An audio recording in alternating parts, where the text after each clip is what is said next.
औरंगाबादतील डॉक्टरला शिवीगाळ, प्लॉट खरेदीच्या कारणावरून शिवीगाळ केल्याप्रकरणी एका जणाविरुद्ध जेल रोड पोलीस ठाण्यात गुन्हा दाखल करण्यात आला आहे।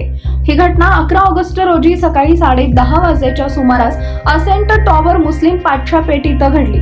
या प्रकरणी डॉक्टर अब्दुल कादिर बुजुर्ग साहेब पटवेगर, वय वर्ष 71, राहणार उत्तर सदर बाजार, विद्यानगर यांनी जेल रोड पोलीस ठाण्यात फिर्याद दाखल केली आहे। त्यांच्या फिर्यादीवरून अल्ताफ विजापुरे यांच्या विरुद्ध गुन्हा दाखल झालाय।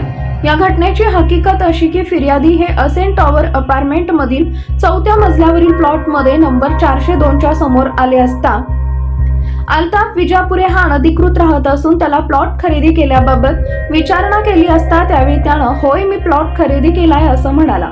फिर्यादी यांनी कागदपत्रे दाखवा असे बोलले असता अल्ताफ यांना कागदपत्रे न दाखवता शिवीगाळ करून फिर्यादी यांना धक्का देऊन जमिनीवर पाडले। या घटनेत त्यांच्या उजव्या पायाच्या करंगळीवर मार लागून फ्रॅक्चर झालाय असं फिर्यादीत नमूद आहे। पुढील तपास पोलीस हवालदार खान करत आहेत।